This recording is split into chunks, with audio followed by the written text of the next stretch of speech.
Olá, pessoal! Meu nome é Ana Mendes, eu sou psicóloga clínica, sou doutora em psicologia e eu tô aqui a convite do Saulo Oliveira para contribuir com o projeto CESA, que é coordenado pela professora doutora Eliette Correia dos Santos e que está vinculado ao curso de Arquivologia da Universidade Estadual da Paraíba, do Campus 5. Então, estou aqui para falar com vocês sobre a nossa saúde mental dentro desse contexto que estamos vivendo, né, coletivamente, e também como a gente pode cultivá-la dentro do contexto de trabalho em casa, certo? Então, para isso eu trouxe algumas sugestões, algumas explicações para ajudar vocês a planejar o tempo de vocês de trabalho dentro de casa. Primeiro eu queria destacar, né, que a saúde mental não é uma coisa estática, a gente precisa efetivamente agir para cultivá-la, não dá para esperar que ela aconteça do nada. Assim como a nossa motivação para trabalhar, para estudar, para fazer as nossas obrigações. Muitas vezes a gente confunde, né, estar feliz, estar totalmente satisfeito, estar com vontade de fazer as coisas, com saúde mental, com motivação. Mas, na verdade, não é bem isso. Estar mal quando uma situação ruim acontece é um sinal de saúde mental, por exemplo. Porque significa que você está conectado com o que você está vivendo, né, com os seus afetos. Então, nem sempre estar feliz, estar motivado, estar animado, é um sinal de saúde mental, tá? Sinal de saúde mental é estar conectado com o momento que você está vivendo e enfrentá-lo da melhor maneira que você é capaz, tá bom? E por que eu tô falando também de motivação? Porque é algo que as pessoas alegam muito quando elas não conseguem fazer alguma coisa em casa, por exemplo, né? Estudar. Muita gente tem dificuldade de se sentir motivado. E a motivação, ela é tão importante ser cultivada quanto a saúde mental, certo? Não, a motivação ela não vai brotar do nada, mesmo que pareça em alguns momentos que ela brotou do nada, isso não é verdade. A gente precisa fazer a nossa parte para conseguir se manter motivado. E na falta de motivação, como a gente faz? A gente utiliza a disciplina. A disciplina, ela ativa o nosso comportamento. Ela faz a gente se sentir mais organizado mentalmente e mais disposto. E ela também provoca a motivação. Porque quando a gente consegue ser disciplinado e a gente começa a ter resultados, a gente começa a se sentir motivado. A motivação, ela tem razões intrínsecas e extrínsecas, obviamente. Ou seja, tem coisas que são internas, né, que me fazem sentir motivada, por exemplo, acreditar no meu trabalho, acreditar que o meu trabalho é importante, ter um objetivo maior sobre aquilo, dar um sentido ao que eu estou fazendo, ao que eu estou estudando. Então, lógico que isso também será combustível, será motivação para mim. Mas coisas externas também podem ser motivações para mim. Estar com as pessoas que eu gosto, ganhar aumento salarial, uma promoção, atingir uma meta, atingir um objetivo, certo? Então essas motivações são externas. E a gente precisa delas também, mas a gente pode criar essas motivações. Só que a gente primeiro precisa se organizar. A organização, ela ajuda a gente a pensar melhor, a funcionar melhor e a se sentir melhor diante do contexto. Por quê? Um outro problema que a gente observa muito, que eu encontro muito na clínica, são pessoas que se consideram improdutivas na pandemia. Só que quando a gente vai conversar, né, quando a gente começa a escutar aquela pessoa, a gente vê que na verdade a pessoa está produzindo muito, só que ela não tem consciência disso, porque ela está fazendo de forma automática, ela está sendo devorada pelas obrigações, pelas urgências, pelo contexto familiar, às vezes por ter uma criança e outras demandas, e ela não se dá conta do que ela está fazendo. Porque vai sendo tudo muito automático e tudo muito misturado com esse estar em casa, né, que está muito associado a não estar fazendo nada, né? Há um momento de folga. Então, veja, nesse sentido, quando a gente está desorganizado, quando a gente não consegue separar esses espaços, a gente realmente se sente muito cansado, a gente se sente até sobrecarregado e a gente não consegue entender por que, enxergar por que, e a gente se sente improdutivo. Muitas vezes porque a gente está olhando para metas que elas eram anteriores à pandemia. A gente está fazendo um comparativo com quem a gente era antes da pandemia, com quem a gente pode ser agora, e a gente se sente insatisfeito. Vou dar um exemplo. Dentro do contexto acadêmico, a gente produz o quê? Artigos, né? Os artigos são produtos do nosso trabalho no contexto acadêmico. Vamos dizer que para você se sentir produzindo efetivamente, você devia ter feito já um artigo, sei lá, vamos botar 2 meses? 2 meses tá bom, né? Pra fazer um artigo. Começar, pelo menos. Dependendo da temática. Então, vamos pensar que antes da pandemia, você conseguia fazer 2 artigos, né? Ali, facilmente, em 2 meses. Então, você conseguia fazer um artigo por mês. E agora, desde que começou a pandemia, você tá no mesmo artigo. Só que você tá fazendo várias outras coisas que você não está se dando conta. Tem coisas acontecendo, tem pessoas que estão morrendo, né? A gente tá com medo, ansiosos, estressados, sem perspectivas de quando isso vai acabar. Então, tudo isso vai fazer a gente se sentir angustiado e meio perdido e muito bagunçado. E a gente não se sente produzindo porque a gente não fez um artigo por mês como a gente fazia antes da pandemia. Então, assim, a gente tem que ter esse cuidado, né? Primeiramente, com esse comparativo, né? Eu preciso entender que quem eu era antes não cabe no contexto de agora. Quem eu era antes não estava vivendo dentro de uma pandemia, não estava tendo que trabalhar em casa, tá? Então, e eu também tenho que avaliar, inclusive, se esse modelo de vida anterior é um modelo que eu desejo cultivar a longo prazo. Será que vale a pena, né? Talvez depois que tudo isso se resolver, manter, ou talvez eu possa procurar um modelo mais equilibrado para mim, né? Então, se desprendam desse seu eu anterior à pandemia um pouco e se conectem com quem vocês estão sendo hoje, com quem vocês podem ser hoje, combinado? Dito isso, eu vou dar a vocês algumas sugestões de como vocês podem conciliar o trabalho, a sua família, os momentos de pausa, né, para cultivar realmente essa saúde mental, cultivar a motivação que faz a gente conseguir efetivamente realizar os nossos objetivos, o nosso trabalho e estudar, tá bom? Então, primeiro eu queria chamar a atenção para vocês para uma coisa que acontece quando a gente está trabalhando ou estudando fora de casa. A gente sai de casa. Parece óbvio, não é? Mas já pensaram no efeito que isso tem para o nosso cérebro? Quando você acorda de manhã, você toma o seu café, você se arruma e você sai. Você pega um trânsito, você faz uma caminhada, você dirige, você vai de bicicleta. Enfim, você faz um percurso para chegar naquele lugar de trabalho. E nesse momento, o seu cérebro ele está entendendo que você está indo para o trabalho. Ele está preparando você para essa chegada. Ele começa a pensar sobre o que você vai fazer quando chegar lá. Qual é a primeira coisa? Então, é mais ou menos como se fosse um ritual diário que está preparando a tua mente para chegar naquele lugar e conseguir ser produtivo. Percebe que você não tem isso trabalhando em casa? Não tem, né? Porque você não tem esse percurso, não tem esse momento de desliga e desliga. Então, a minha primeira sugestão crie uma rotina, crie um ritual para você começar o seu trabalho, antes de começar o seu trabalho, para você fazer todos os dias. Isso vai dar essa sensação, vai simular essa sensação para você. Outra coisa muito importante, escolha um lugar para trabalhar ou para estudar na sua casa.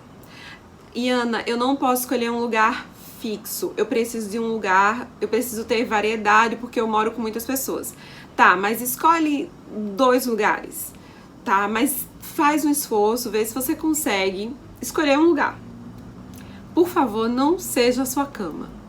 A sua cama é um lugar de descanso. Mesmo que você tenha que estudar ou trabalhar no seu quarto. Prepara um espacinho nesse lugar para você ir trabalhar, você botar na sua cabeça, sentei aqui, é hora de trabalhar. tá bom?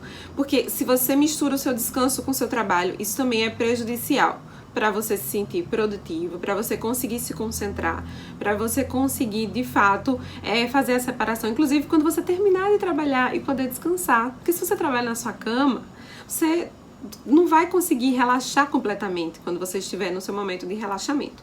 Principalmente porque a gente tem um negócio hoje chamado WhatsApp. O WhatsApp, ele estende o nosso horário de trabalho, né? Já perceberam isso? Você tá lá relaxando, assistindo seu seriado, alguém do trabalho manda uma mensagenzinha. Você tá em casa, trabalha em casa mesmo, já estamos aqui, vamos fazer. Percebe? Então, isso também é algo que te prejudica. Quando a gente faz essa separação, a gente consegue, né, relaxar realmente quando a gente termina de trabalhar, porque a gente vai entender, a nossa mente vai entender, sair desse posto, o resto da casa não é o meu lugar de trabalho, eu não estou mais no trabalho, né? Eu estou em casa, e aí você vai conseguir fazer outras atividades, e isso é muito importante, porque você precisa cultivar momentos de descanso, momentos com a sua família, ou momentos de prazer individual mesmo, assistir um seriado, um filme, tá bom? Então a gente precisa ter essas estratégias de organização. Aí eu vou também sugerir como você vai organizar o seu tempo ao longo do dia. Vamos lá. Faça um planejamento semanal. Você pode também planejar o mês. Eu prefiro planejar a semana, mas fica a critério de cada um. Quando você estiver fazendo esse planejamento, coloque no papel. Acredite em mim, isso vai fazer toda a diferença. Quando você coloca no papel, você torna aquilo concreto. E no momento que você torna aquilo concreto, o seu cérebro vai ter uma base, né, onde se sustentar para produzir ao longo da semana. Além disso, no final da semana, você vai ter aquilo pronto e muitas coisas riscadas, né, coisas que você conseguiu fazer. E isso também vai te dar um alívio, porque você vai conseguir enxergar concretamente o quanto você foi produtivo naquela semana e o que ficou faltando para você fazer na semana que vem. E aí eu vou te dizer, quando você estiver fazendo esse planejamento, reflita um pouco sobre você, porque planejar o nosso tempo, principalmente atualmente, é um processo de autoconhecimento. A gente vai fazendo testes para ver o que vai funcionar pra gente melhor ou não. Por que a gente precisa se conhecer? Porque, por exemplo, uma coisa que eu não indico, fazer um planejamento por hora. Por exemplo, vou começar a trabalhar de 8 horas da manhã, aí 8 às 9 tal coisa, 9 às 10 tal coisa. Eu não indico fazer um planejamento desse tipo, porque imprevistos acontecem e a gente precisa ser capaz de acolher os imprevistos. E quando a gente faz esse tipo de planejamento, é muito difícil acolher os imprevistos. Além disso, a gente não consegue cumprir aquele planejamento naquela hora. Isso gera uma frustração e isso atrapalha a nossa motivação. Então, eu indico que você planeje o que você tem que fazer naquele turno ou naquele dia. E você distribui, organiza mais ou menos durante o dia. E você vai dando check cada vez que você consegue fazer uma dessas coisas. O que você vai fazer a partir disso? Como você fez esse planejamento, que é um planejamento organizado, porém tem espaço para acolher imprevistos, né? Se alguma coisa acontecer, se você não conseguir fazer naquele horário, você ainda vai ter um tempo de reserva para fazer, né? E além disso, você sabe que todos os seus dias estão planejados mais ou menos assim, então você vai conseguir, de repente, encaixar alguns desses afazeres nos próximos dias, tá bom? Outra coisa muito importante é entender que o que acontece que está fora do nosso planejamento é algo que nos faz também crescer, que nos faz aprender coisas novas. Quando você está só repetindo a mesma coisa de sempre, você não está aprendendo nada de novo. Mas quando você se depara com uma situação que você tem que resolver um problema, você tem uma dificuldade, veja, é um momento de crescimento. Porque é um momento onde você está entrando em contato com tudo que você tem, toda a sua bagagem, todo o seu repertório, para encontrar uma solução. E muitas vezes esse movimento, essa mobilização interna faz você encontrar uma solução nova, você desenvolver uma habilidade nova. Então veja, o imprevisto tem uma função, né? Tem uma função positiva também no nosso desenvolvimento. Então por isso que é importante sim a gente fazer um planejamento que acolha esses imprevistos, certo? Então vamos lá. Além disso, a gente tem que entender também que a gente precisa se perceber, né, dentro daquele contexto de forma afetiva. Então, como eu estou me sentindo é relevante no meu planejamento, tá? Isso também vai contribuir para a minha saúde mental. Então eu preciso perceber como eu tô me sentindo para me ajudar. Por exemplo, se eu acordo e eu tô me sentindo desanimada, se eu tô triste por alguma razão específica, ou pela situação mesmo que a gente tá vivendo coletivamente, né? O que eu posso fazer para me ajudar? Para tornar aquele momento mais leve, para conseguir executar as minhas funções da melhor maneira possível. Então eu tenho que me conhecer. Por exemplo, eu posso colocar uma música, eu posso tomar uma xícara de café, eu posso fazer uma pausa, né? Então, tudo isso vai me ajudar muito nesse processo de organização, de escolha, de planejamento e de execução e de alcançar as minhas metas. Eu preciso estabelecer essas metas, porque também vai me ajudar a entender o que eu preciso dar conta naquele período de tempo, naquela semana, por exemplo, certo? E o que é mais urgente e o que é menos urgente.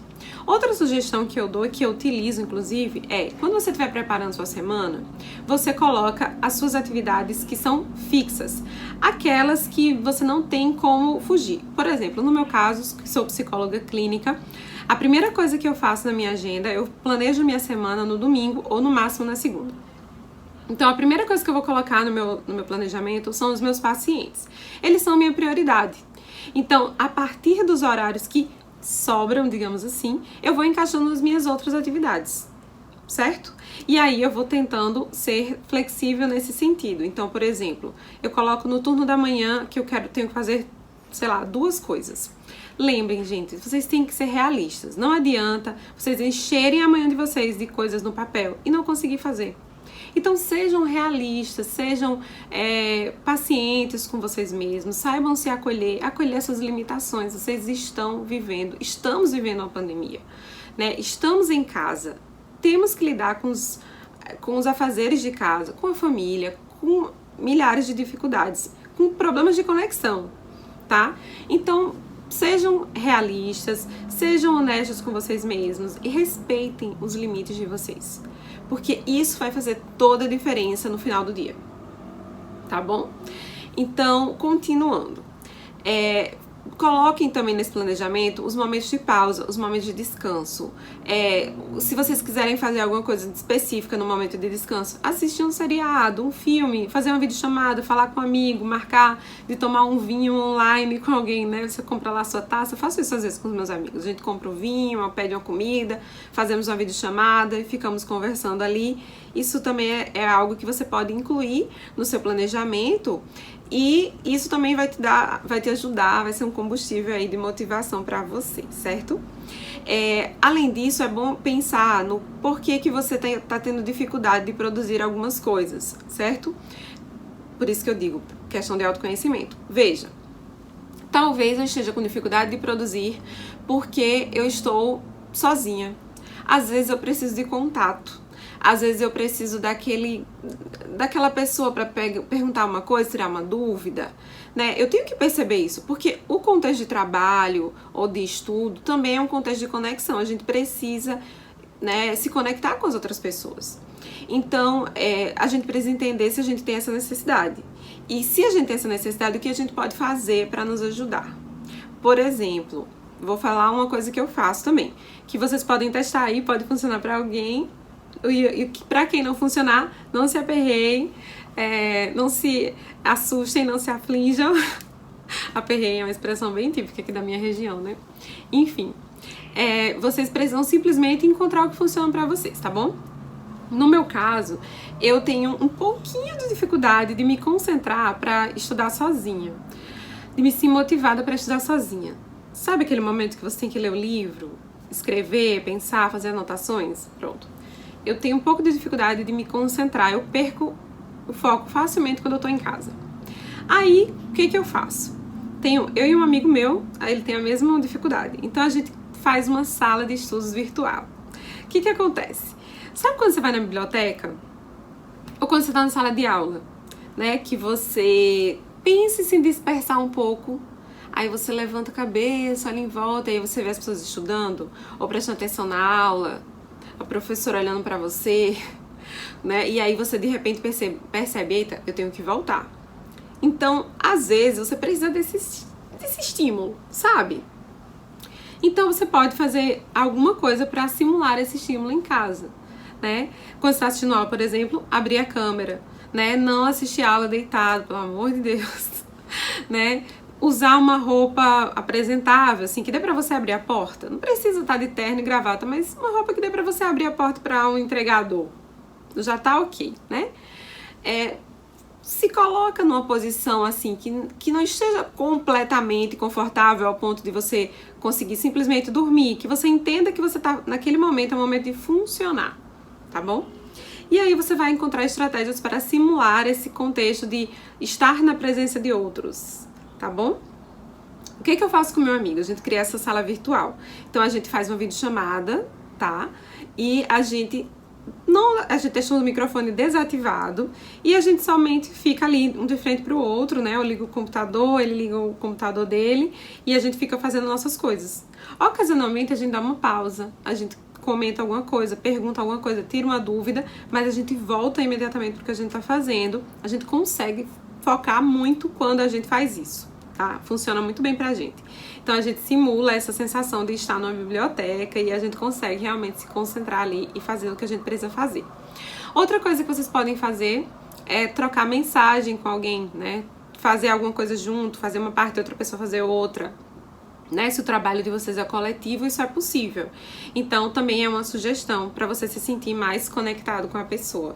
Você pode combinar com a pessoa também em momentos de fazer pausas juntos, e aí vocês fazem a pausa, toma um café, conversa um pouco com aquela pessoa ali e aí volta ao trabalho. E se eu perder a hora? Você pode colocar uns alarmes para te ajudar a não perder a hora, tá bom? Então, esses são alguns dos pontos, tá bom? Lembrando sempre que vocês estão fazendo testes, porque a gente tá se conhecendo. Eu já conheço algumas estratégias que funcionam bem pra mim. Tô ensinando algumas delas pra vocês aqui e algumas que funcionam bem para os meus pacientes, né? Que eu ajudo também nesse processo. Mas aí vocês vão fazer testes e ver o que funciona melhor pra vocês, tá bom? Mas assim, não se aperreiem, novamente, já se acostumem aí, tá, gente? Se aperrear é não se afligir, não se preocupar. Tem uma solução, né? A gente só precisa ter repertório, aumentar o nosso repertório, porque a gente estava acostumado a fazer as coisas de um determinado jeito e o nosso repertório, ele tava ali, ó, preso naquela caixinha. E agora a gente tá tendo que aumentar ele, tá bom? Então isso não é uma coisa totalmente ruim, isso é uma coisa útil, isso é uma coisa que faz a gente se desenvolver, não é? Então vamos lá. Façam testes e reflitam, pensem no jeito de vocês. Por exemplo, se eu funciono melhor de manhã e eu não funciono tão bem à tarde, então que tal priorizar as coisas que exigem mais de mim de manhã e à tarde deixar coisas que exigem menos, que eu posso fazer mais no automático? Ou então não, é o contrário, eu não funciono bem de manhã, eu acordo e fico meio sonolenta ainda, só à tarde eu tô mais ativa. Então de manhã eu posso fazer essas coisas mais automáticas, mais leves, que não vão exigir muito de mim, que eu posso, né, fazer com mais tranquilidade. E à tarde eu vou para a parte mais difícil, porque é quando eu tô mais ativa. Então tá vendo como é um processo de autoconhecimento? E você não é obrigado a funcionar igual a todo mundo. Cada um, né, tem seu jeito, seu organismo vai funcionar de uma maneira, então temos que respeitar isso. E se você tem essa possibilidade de flexibilizar de organizar o seu tempo, né, de flexibilizar as suas atividades de acordo com o seu funcionamento, por que desprezar isso?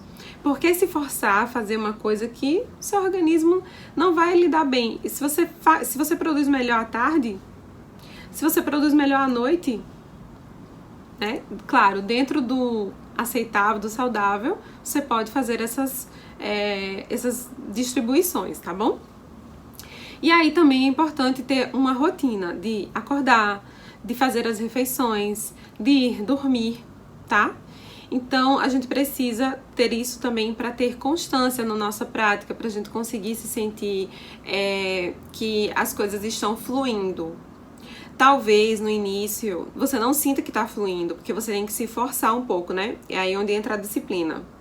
Mas depois que você pega o ritmo, você vai sentir que tá fluindo. Vai por mim. E aí, vocês têm que também adotar estratégias que sejam palpáveis, tá? Ou seja, que vocês consigam facilmente trazer a sua mente naquele momento e fazer uso delas. Então, assim, não adianta pegar um negócio que uma pessoa falou que você viu na internet para tentar aplicar na sua vida, tá bom? Porque isso não vai vir à sua mente. Naquele momento de dificuldade, isso não vai te ajudar. Por exemplo, de repente eu não tô conseguindo me concentrar agora e aí eu lembro de uma dica que eu vi no Instagram e eu quero aplicar. Mas eu vi naquele dia, mas eu não me lembro muito bem, eu nunca apliquei, não fazia muito sentido pra mim. Foi uma coisa que eu achei interessante, fazia sentido pra aquela pessoa, mas pra mim, pessoalmente, não faz muito sentido.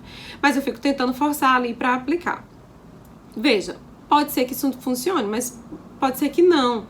Então não fique frustrado com isso. Reflita sobre por que você está se sentindo daquela maneira, o que aconteceu, tenta se entender um pouco e atender a sua necessidade.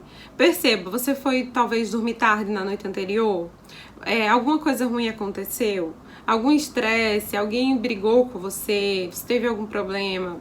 Pode ter sido até uma coisa pequena, sabe? Mas isso pode estar te afetando naquele momento. Então, se você conseguir identificar o que está te afetando e resolver e atender essa demanda, você vai voltar a funcionar bem, a ficar novamente ativo naquela atividade ali. Você não precisa adotar a prática de fulaninho de tal, tá bom? Ana, e se eu estiver triste porque alguma coisa deu errado, como eu posso me ajudar? Bom, você tem que se conhecer, mas eu vou dar algumas sugestões. Por exemplo, você pode tentar se acolher naquele momento, pensar um pouco porque você está triste, pensar um pouco em coisas que te consolariam, né? O que você gostaria que alguém te dissesse, né? Como você vai fazer para se acolher? Você tem que pensar em coisas que você gostaria que alguém te dissesse. O que você diria para um amigo seu, por exemplo, para consolar numa situação semelhante a essa, né? E aí você vai ali com aquela pessoa, ajudando ela a se reerguer. Então você pode fazer esse mesmo exercício com você. Você também pode se ajudar nesse nível. Então veja, a gente precisa também ficar atento ao que a gente está sentindo, tentar se entender, tentar entender nossa necessidade ali na hora de construir esses planejamentos e de construir essas estratégias de enfrentamento do que a gente está vivendo, do que a gente tem que fazer, de buscar alcançar as nossas metas. Tomar só um gole d'água, tá, gente? Voltando. Dito isso, a gente precisa também ter um ritual de interrupção, de finalização da nossa atividade, tá bom? Então, assim como a gente vai demarcar a hora de começo, de lanche, de descanso, enfim, a gente vai também definir o horário que a gente vai terminar de trabalhar. E a gente também vai adotar um ritual para finalizar esse momento. Sabe quando você tá assistindo o jornal e aí aquela musiquinha, é a mesma música que toca todos os dias, pra começar e pra terminar, não é? Aí sua mente, ela se toca, né? Começou, terminou, não é? Pronto, a gente vai criar uma coisa semelhante, vai simular isso também na nossa vida, entenderam? Então, no final do dia que você estipulou pra terminar de trabalhar ou de estudar, você vai fazer alguma coisa também, que tem que ser uma rotina diária, tá, gente? Tem que ser por isso que eu tô chamando de ritual. E tem que ser feito diariamente para você poder acostumar a sua mente, ela entender que aquilo é um sinal de que as coisas acabaram por hoje. Então isso pode ser organizar sua mesa, guardar as coisas, tomar uma xícara de chá, tomar um suco, tomar um banho, assistir um episódio do seu seriado preferido. Fica a seu critério. Mas é importante que isso seja algo que você possa fazer todos os dias ou quase todos os dias. Você pode intercalar com algumas coisas diferentes. Mas assim, usa sempre as mesmas coisas, porque isso vai te dar essa sensação, né, desse ritual de encerramento, você vai se sentir melhor e você vai conseguir se desligar do que você estava fazendo e relaxar, curtir sua casa, né, porque ainda é sua casa, tá bom? Então, continuando, também é importante vocês terem momentos de autocuidado, né, então autocuidado não é só fazer skincare, tá? Então, fazer coisas que te dão prazer é autocuidado, ficar com a sua família, planeja isso também, sabe? Sexta-feira vamos fazer um jantar aqui, vamos ver um filme, vamos fazer uma sessão de cinema. Eu moro só. Faz isso, conversa com seus amigos que também estão na mesma situação, de repente faz um encontro virtual, também é uma estratégia, tá bom? Isso também é uma ação de autocuidado, tá? Então, tudo que a gente faz que nos beneficia, que nos traz bem-estar, que alimentam a nossa saúde mental, é autocuidado, tá bom? Se puder, faça terapia. A terapia, né, é muito indicada, é a coisa mais indicada para você cultivar sua saúde mental. Então, se você puder fazer terapia também, vai ser incrível. E detalhe, tá, gente? Isso aqui não vai substituir a necessidade de quem realmente precisa de terapia, tá bom? Vamos lá. Então, continuando esses rituais que eu estou ensinando para vocês, tem um ritual que eu gosto muito, que é um ritual de mindfulness, que é um banho, tá? É um banho mindfulness. Não sei se vocês já ouviram falar sobre isso, mas essa prática de mindfulness é uma prática estudada pela TCC, né? Que é a terapia cognitivo-comportamental, pela psicologia, e é uma espécie de meditação que a gente utiliza para lidar com transtornos de ansiedade, com depressão, com pânico, tá bom? Então, nesse processo, a gente vai ensinar a pessoa a se conectar com o momento presente. O que acontece? Estamos vivendo momentos de tensão, de angústia, certo? Então, a gente precisa adotar na nossa vida práticas de bem-estar. E na clínica a gente utiliza muito as técnicas mindfulness com os nossos pacientes. Eu trabalho muito com pessoas que têm ansiedade, que é uma coisa muito comum atualmente, não é? Repito, não vai substituir a terapia, mas quem tem ansiedade num nível dentro do aceitável ali, né, que pode ficar sem fazer terapia, sem tomar remédio, então esse ritual pode te ajudar aí, né, a conter essa angústia, né, que você tá vivendo, que é você fazer esse banho relaxante. Vou te ensinar agora. É um banho no escuro que eu chamo, tá? É assim, você vai apagar as luzes do banheiro, obviamente. E você pode utilizar uma vela, eu gosto de vela aromática também, você pode colocar uma meia luz, mas se você quiser fazer totalmente no escuro, vai ser bom também. Você vai colocar uma música, escolhe uma playlist que sejam músicas sem letra, tá bom? Só instrumental, porque eu preciso que você... Eu não, né? Você precisa se conectar com você naquele momento presente ali.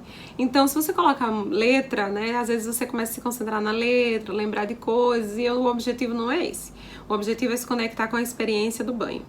Então, você vai pegar essas músicas sem letra e você vai escolher os produtos que você quer usar, né? Escolhe coisas que tem um cheiro agradável, que você se sente bem, né? E aí você vai começar a tomar banho prestando atenção no que você está fazendo. Na água caindo no seu corpo, eu sugiro que você use água morna, tá bom? E aí você vai sentir essa água no seu corpo, caindo no seu corpo, qual é a sensação dela na sua pele, o que você está sentindo fisicamente, sabe? Não é assim, pensar em alguma coisa externa, é sentindo fisicamente. Então, na sua mão, passando, né, o sabonete no seu braço, né, no seu corpo. Então, essa sensação, o que você está sentindo na sua mão e o que você está sentindo no seu braço, são coisas diferentes, né? E a gente não presta atenção nisso. A gente se desliga disso quando a gente tá tomando banho, né? A gente faz automático, pensando em outra coisa. Então, você vai começar a se ligar no que você está fazendo. Então, se você for lavar o cabelo, faz uma massagem na sua cabeça, no seu corpo, vai tentando se conectar, sentir o que você está fazendo naquele momento. Sentir os cheiros, né? E tudo que envolve aquela experiência ali. Tentando ao máximo se conectar com o que você está fazendo. Então, isso vai te ajudar muito a relaxar. Isso é muito adequado também para quem tem problemas de insônia, quem tá tendo dificuldade para dormir aí. É um banho que vai te ajudar a dormir bem. Eu indico para os meus pacientes fazerem isso antes de dormir ou quando eles estão nesse momento de encerrar o trabalho. Isso pode ser um ritual de encerramento também, quem quiser. Mas eu indico muito quando você vai dormir, sabe? Que você precisa realmente relaxar o seu corpo. E a água morna, ela também tem essa função aí, né? Ela também relaxa o seu corpo. Então, eu indico que faça assim. E aí, eles terminam o banho, e aí você pode ler um livro. Escolha um livro que vai te relaxar, nada de livro de ação ou que vai deixar você muito agitado. Ou então você pode escutar uma música, tomar um chá, um suco, enfim, o que você gostar, dar um tempo, e daí você vai dormir. Ou então você pode ir direto dormir, né? Aí fica a seu critério. Mas esse banho ele vai te ajudar, né, como eu te falei. E além disso, você pode fazer isso em outros momentos. Por exemplo, se você estiver passando por uma situação de grande estresse, aconteceu uma coisa muito que te irritou muito, você quer reagir, você quer brigar, você está frustrado, você pode respirar fundo, começar a respirar fundo e começar a prestar atenção no que você está vendo ali na sua frente. Por exemplo, você está na sua sala, então você pode olha para o sofá, tenta descrever para você mesmo aquele sofá, as linhas, a costura, a cor, a luz, o que tem no teto, nas paredes. Começa a descrever isso para você mesmo, sabe? E isso vai te ajudando a se conectar com o lugar onde você está, isso vai te ajudando a se acalmar, e daí você consegue resolver o problema com mais tranquilidade. Quando você estiver mais calmo, você pode, inclusive, escrever esse problema num papel. Eu gosto de falar que você vai fazer um mapa do problema. Então você vai colocar o problema no centro daquele papel e você vai colocar possíveis soluções, pessoas que estão envolvidas e como você pode agir a partir daquilo ali. É como se você estivesse desenhando assim e olhando de cima, sabe? Isso vai te ajudar a pensar. Então, acho que por hoje é só, assim, essas são as dicas que eu tinha pra vocês. Espero que ajude, né, na organização, no planejamento diário, né, que vocês consigam utilizá-las para realmente se manterem aí em movimento, né, se sentirem mais produtivos de uma maneira mais realista, de uma maneira mais saudável também, né, respeitando esse momento que estamos vivendo, respeitando o seu momento individual também, e entendendo que você tem que estar presente, você tem que estar conectado com essa realidade atual e com o que é possível para você hoje, né? Não ficar preso no passado e nem ficar se angustiando com o futuro, né? Lida com um dia de cada vez, tá bom? E se esse futuro começar a te angustiar muito, pensa talvez em procurar ajuda profissional, porque agora mais do que nunca esse é um serviço que pode te ajudar a se manter em pé, tá bom? Então eu espero que tenha ficado aí, né, alguma mensagem útil para vocês, que vocês consigam utilizar alguns desses elementos e fazer as coisas do seu próprio jeito para funcionar para você, tá bom? Qualquer coisa, vocês podem entrar em contato comigo. Vou deixar meu contato aqui, acho que eles vão colocar na descrição do vídeo, né? E aí vocês podem falar comigo. Eu também vivo pelo Instagram, tá? Divulgo meu trabalho por lá, outras técnicas, e de repente alguém pode se interessar também. Então é isso, minha gente. Muito obrigada pelo convite e até a próxima.